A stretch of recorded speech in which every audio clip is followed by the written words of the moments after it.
सर्वतमा सरस्वती को मेरा कोटि कोटि प्रणाम। Welcome to my YouTube channel fountain teacher. मैं विद्या चौधरी आज पढ़ाने जा रही हूँ क्लास 8 है, जो कि हम चैप्टर 3 वाला कर रहे हैं। सबसे पहले मैं एक बात आपको बता देना चाहती हूँ कि आपको अभी कौन सी भी जो प्रश्नावली तो सॉल्व करते हैं, जैसे कि 3.3 कौन सी भी प्रश्नावली हो, तो मैं उससे पहले एक इंट्रोडक्शन का वीडियो बनाती हूँ। जिस तरह हम इतिहास हो, हिंदी हो, हमें बिना पाठ को पढ़े हम प्रश्नों को याद नहीं कर सकते, ठीक इसी तरह भी इसमें भी कुछ सूत्र, नियम, नोट्स होते हैं जो कि मैं इंट्रोडक्शन वाले वीडियो में जरूर बताती हूँ। तो आप उससे जरूर देखा करें, तभी आप प्रश्नावली को सॉल्व कर पाएंगे। ओके, तो आपको सबसे पहले वो वीडियो देखना है, तभी आप प्रश्नावली को समझ पाएंगे अगर आपको अच्छे नंबर प्राप्त करने हैं। तो सबसे पहले अपनी जो वीडियो की शुरुआत होती है मोटिवेशन लाइन के साथ। तो आज की मोटिवेशन लाइन है कि जैसी सोच रखोगे वैसी स्थिति आएगी। जैसी सोच रखोगे वैसी स्थिति आएगी, जैसी स्थिति चाहते हो, जैसी स्थिति चाहते हो कि वैसी सोच रखो। कहते हैं कि हम जैसा सोचते हैं हम वैसा ही बन पाते हैं, इसलिए हम कहते हैं ना हमेशा पॉजिटिव सोचो। तो जैसे सोच रखोगे, अगर आप बड़ी सोच रखते हैं तो एक दिन ऐसा आएगा कि आप सच में बड़े महान इंसान बनेंगे। अगर आप सोचोगे कि आपसे कुछ नहीं हो सकता, तो सच में आपसे कुछ नहीं हो सकता। तो हमेशा याद रखना कि जैसी सोच रखोगे वैसी स्थिति आएगी, जैसी स्थिति चाहते हो वैसी सोच रखो। आप आपके जीवन में क्या बनना चाहते हैं उसे सोचो, उसी आधार पर आप काम करो और उसी स्किल को आप पूरी तरह पहचानो, सीखो और इस दुनिया में कुछ ना कुछ तो महान बनो। ओके, तो ये लाइन्स आपको हमेशा याद रखनी है। अब हम चलते हैं प्रश्नावली 3.4 पर।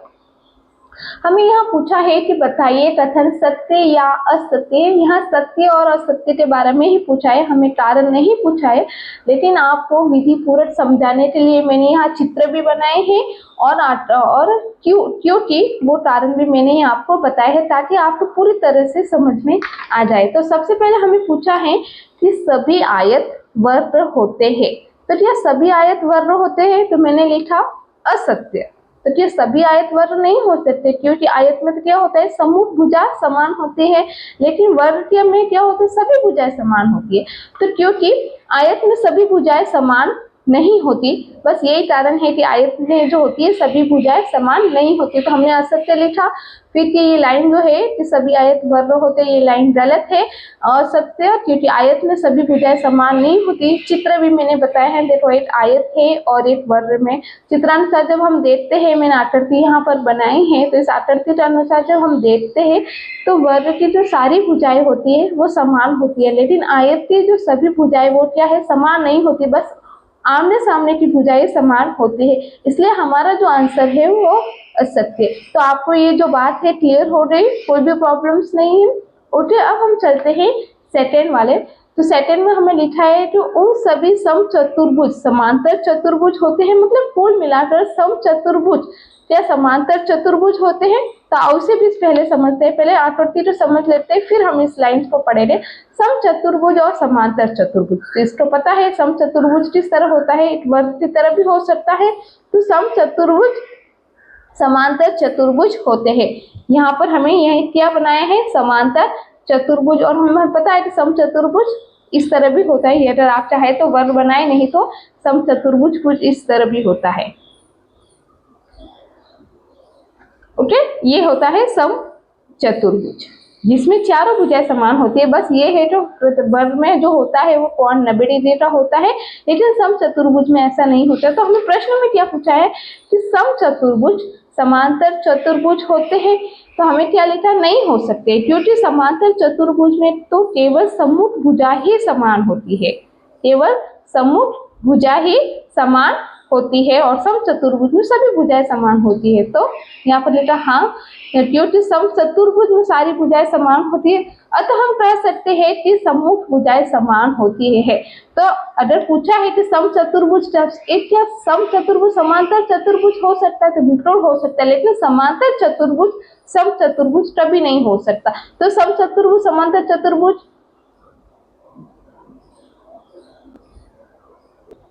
तो हमने यहाँ लिखा है हाँ सत्य, क्योंकि सम चतुर्भुज में सारी भुजाएं समान होती है, अतः हम कह सकते हैं कि सम्मुख भुजाएं समान होती है।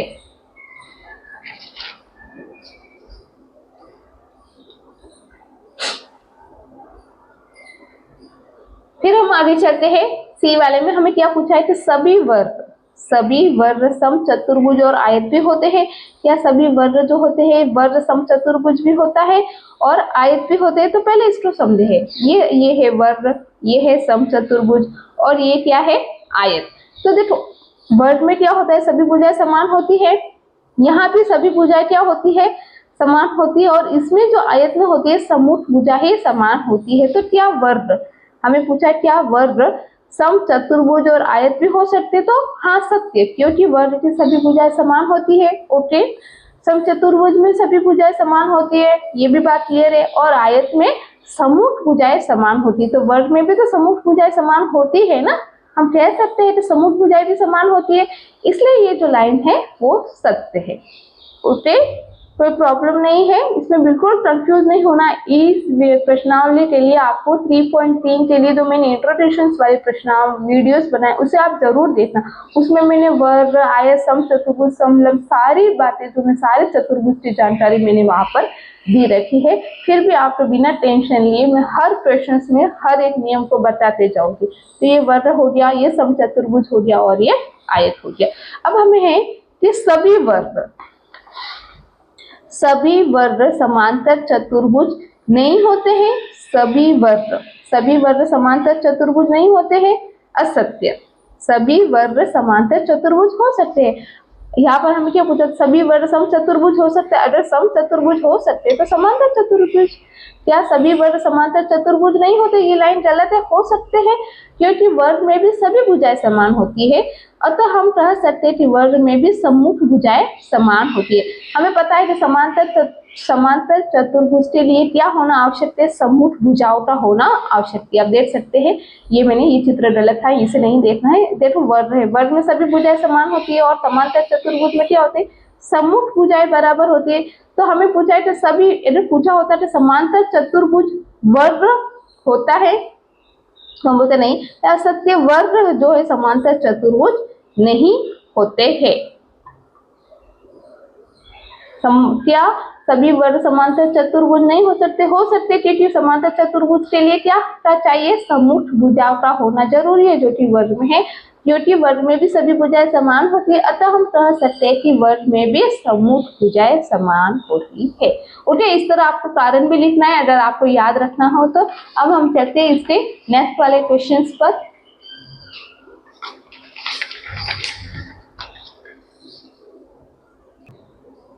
फिर हमें पूछा है सभी पतंगे सम चतुर्भुज होती है, तो हमने आंसर लिखा असत्य। क्यों? क्योंकि पतंगों में सम चतुर्भुज के सभी गुण विद्यमान नहीं होते। किस तरह नहीं होते? देखो पतंग, सभी जो पतंगे होती है सम चतुर्भुज, देखो पतंगे जो होते अलग अलग शेप होते, कोई पतंग इस तरह के, ये इस तरह के भी होते हैं, लेकिन हमें सम चतुर्भुज की आकृति की ये इसी तरह होती है, ये इस तरह, मतलब सभी भुजाएं क्या होती है? समान होती है, और इनमें यही भुजाएं केवल समान होती है। इस तरह की भी कभी कभी पतन हुआ करते हैं। आप सोचो रहे कि पतन स्टॉक होता है, लेकिन इस तरह की पतन भी मार्केट में होती है, तो हम कह सकते हैं। और सबसे बड़ी बात कि चलो इस तरह की पतन अगर कोई आ भी जाए तो, लेकिन जो पतन ये जो होते हैं ना विकर्ण, वो एक दूसरे को क्या करते हैं? समुद्रीभाजित करते हैं। लेकिन देखो पतन में क्या समुद्रीभाजित हो गए? क्या नहीं हो गए। देखो ये जो विकर्ण लंबा आ रहा है और ये विकर्ण छोटा आ रहा है, तो हम कह सकते हैं असत्य। हमें क्या पूछा था? सभी पतंगे सम चतुर्भुज होती है? नहीं, असत्य, क्योंकि पतंगों में सम चतुर्भुज के सभी गुण विद्यमान नहीं होते। तो गुणों की अगर बात करें तो विकर्ण जो होते हैं वो पतंग और सम चतुर्भुज में समान नहीं होते, क्योंकि पतंगों में जो विकर्ण होते हैं वो एक दूसरे को समुद्रीभाजित नहीं करते हैं, लेकिन जो सम चतुर्भुज है इसमें विकर्ण एक दूसरे को समुद्रीभाजित करते। तो ये बात आपको क्लियर है? अभी हमें पूछा है कि सभी सम चतुर्भुज पतंग होते हैं, तो बिल्कुल सत्य, क्योंकि पतंग के सभी गुण सम चतुर्भुज में विद्यमान होते हैं। क्योंकि पतंग है तो पतंग में तो सभी गुण विद्यमान ही होंगे। ओके, तो सभी सम चतुर्भुज, सभी सम चतुर्भुज, कोई भी सम चतुर्भुज आप अगर ले लो इस तरह वाला, तो इस तरह वाले देखो ये इस तरफ से इस तरह अगर हम खड़े रूप में कर दें तो ये कभी कभी ये भी एक पतन है, पतन, ये भी पतन है और ये समचतुर्भुज वाला पतन है। तो इसमें सभी पतन के सभी गुण विद्यमान है और पतन के गुण क्या है कि सम्मुख भुजाएं बराबर होती है। तो इसमें भी सम्मुख भुजाएं बराबर है, तो ठीक है। तो यहाँ पर लिखना है सत्य, क्योंकि पतन के सभी गुण समचतुर्भुज में होते हैं। यहाँ पर आकृति देखो, देख सकते हैं ये समचतुर्भुज है और ये पतन है, इसलिए मैंने यहाँ पर आकृति और नहीं बनाई है। फिर हम चलते हैं कि सभी समांतर चतुर्भुज समलंब होते हैं। सबसे पहले समांतर चतुर्भुज और समलंब को समझ लो कि समांतर जो चतुर्भुज होता है उसमें देखो ये इस तरह होता है समांतर चतुर्भुज, और समलंब की जो आकृति होती है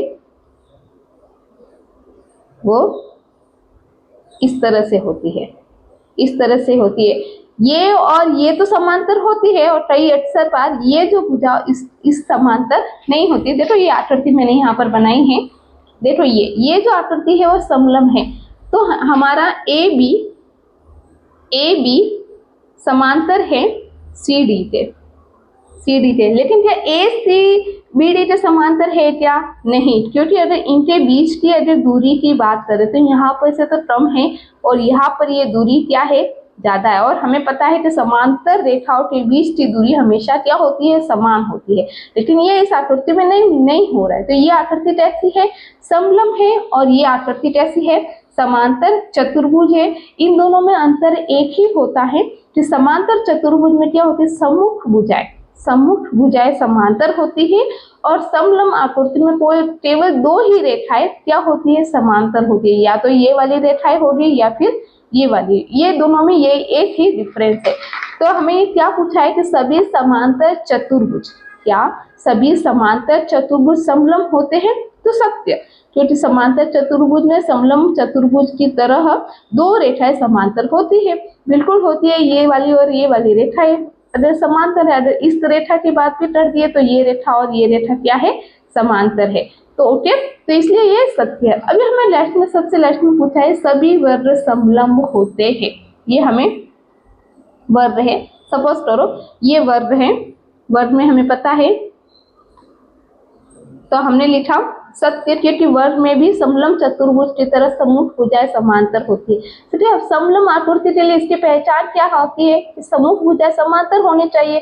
तो वर्ग में भी तो होता है कि सम्मुख भुजाएं क्या होती है? समांतर होती है। तो हम लिख सकते हैं सत्य, क्योंकि वर्ग में भी समलंब चतुर्भुज की तरह सम्मुख भुजाएं समांतर होती है। तो ये बात क्लियर हो रही है। अब हम चलते हैं नेक्स्ट वाले क्वेश्चन पर। सेकंड वाले में पूछा है उन सभी चतुर्भुजों की पहचान कीजिए जिनमें, उन सभी चतुर्भुजों की क्या करना है? हमें पहचान करनी है जिनमें चारों भुजाएं समान लंबाई की हो। तो हमें पता है चारों भुजाएं, देखो समांतर चतुर्भुज में सम्मुख भुजाएं समान होती है। देखो मैं आपको उदाहरण की सहायता से बता दूं, ये वर्ग होगा तो वर्ग में तो सभी भुजाएं बराबर होगी, लेकिन क्या आयत में सभी भुजाएं बराबर होगी क्या? चारों भुजाएं नहीं होगी, इसमें नहीं होगी। अगर हम समचतुर्भुज की बात करें तो इसमें भी क्या होगी? सारी भुजाएं जो होगी वो बराबर होगी, लेकिन समांतर चतुर्भुज में होगी क्या? नहीं होगी।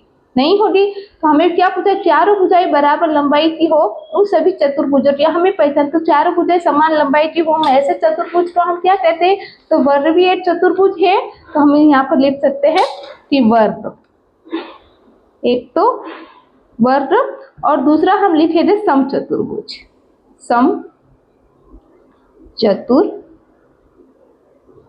समचतुर्भुज। ओके, इस तरह हम लिखेंगे, एक तो वर्ग लिखेंगे और हम एक समचतुर्भुज लिखेंगे।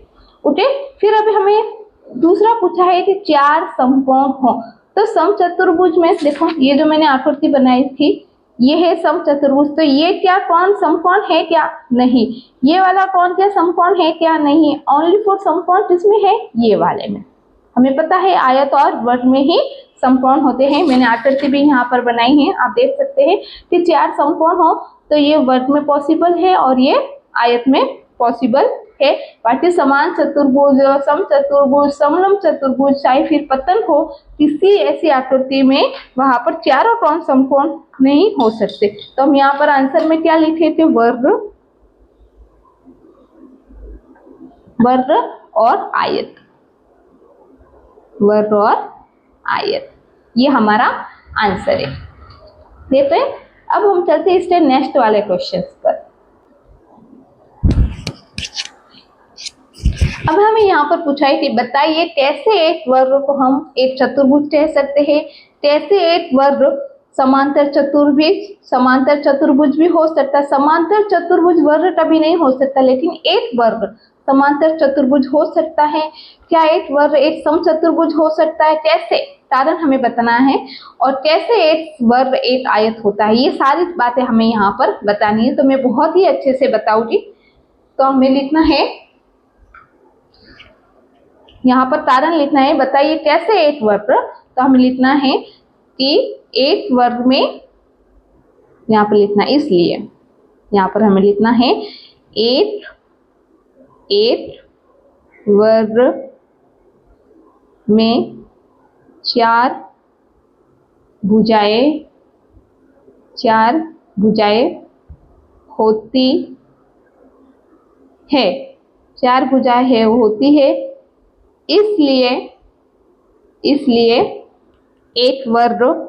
इसलिए एक वर्ग चतुर्भुज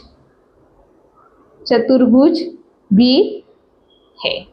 ओके, ये बात क्लियर हो रही है। हमें यही पूछा था कि कैसे एक वर्ग एक चतुर्भुज है, तो एक वर्ग हम चतुर्भुज कैसे कह सकते हैं। तो एक वर्ग में 4 भुजाएं होती है, इसलिए एक वर्ग चतुर्भुज भी है। ये बात क्लियर हो रही है। ये मैंने वर्ग का चित्र भी बनाए हैं। हमें आगे पूछा है कि कैसे एक वर्ग एक समांतर चतुर्भुज होता है। तो यहाँ पर लिखना है वर्ग में भी समूह भुजाएं समान होती है। समूह भुजाएं समान होती है, समान ही तो होती है, समान होती है। इसलिए एक वर्ग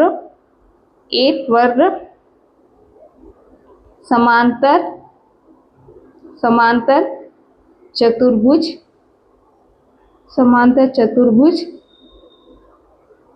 भी हो सकता है। कि एक वर्ग में भी समूह भुजाएं समान, हमें ये तो पूछा कि बताइए कैसे एक वर्ग को हम एक समांतर चतुर्भुज कह सकते हैं।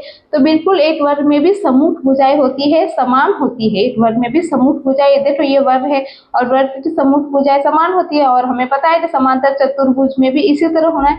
तो वर्ग में भी समूह भुजाएं समान होती है, इसलिए एक वर्ग समांतर चतुर्भुज भी हो सकता है। आगे हमें पूछा है कि क्या एक वर्ग समचतुर्भुज भी हो सकता है, लेकिन समचतुर्भुज एक वर्ग कभी नहीं हो सकता। तो हाँ, एक समचतुर्भुज हो सकता है। वर्ग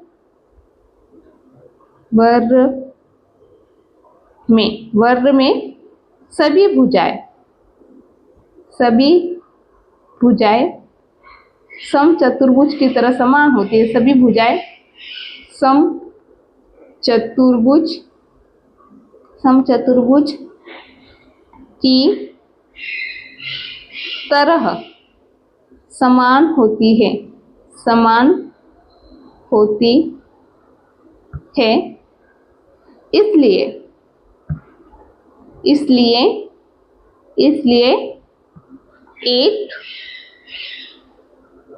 इसलिए एक वर्ग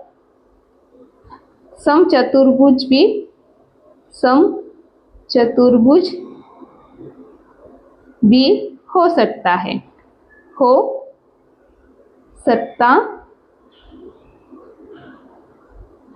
है। ओके, लेकिन समचतुर्भुज एक वर्ग कभी नहीं हो सकता, ये याद रखना है। लेकिन एक वर्ग को हम समचतुर्भुज कह सकते हैं, बिल्कुल कह सकते हैं। अब ये एक आयत है। एक वर्ग एक वर्ग को हम एक आयती कह सकते हैं। तो कह सकते हैं, कैसे कह सकते हैं, उत्तर में लिखना है। लेकिन एक आयत को हम वर्ग कभी नहीं कह सकते। तो एक वर्ग भी एक आयत की तरह ही होता है। वर्ग में भी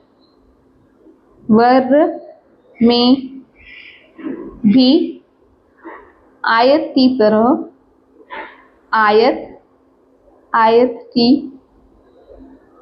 आयत की तरह सम्मुख भुजाएं समान होती हैं,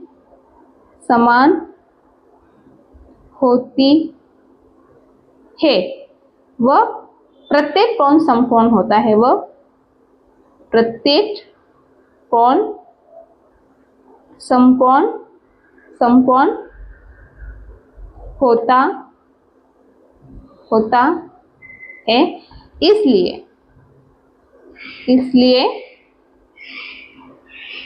इसलिए एक वर्ग एक आयत हो सकता है, एक आयत भी हो सकता है,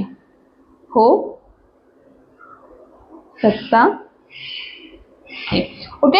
इस तरह मैंने ये सारी बातें जो है आप पीछे ले जाके वीडियो तो देख सकते हैं कि किस तरह मैंने सारी कारण के सहित मैंने यहाँ पर लिखा है कि एक वर्ग की सभी भुजाएं समचतुर्भुज की तरह समान होती है, इसलिए एक वर्ग समचतुर्भुज हो सकता है, लेकिन एक आयत कभी वर्ग नहीं हो सकता, एक समचतुर्भुज कभी एक वर्ग नहीं हो सकता, एक समांतर चतुर्भुज को हम वर्ग नहीं कह सकते, लेकिन एक चतुर्भुज को भी हम वर्ग नहीं कह सकते कि जरूरी नहीं होता कि चतुर्भुज की सभी भुजाएं समान हो तो उसे भी हम वर्ग नहीं कह सकते। तो इस तरह मैंने विधि पूर्वक किया है। आशा है आप सभी को समझ में आया होगा। ये 3.4 के जो थर्ड वाले क्वेश्चन हैं मैंने बहुत ही विधि पूर्वक हर एक चीज को बड़े ही विस्तार से समझाया है। अगर आपको पसंद आता हो तो लाइक करें, शेयर करें, सब्सक्राइब करें। मिलते हैं अगले वीडियो में, तब तक वंदे मातरम, वंदे मातरम। Thank you.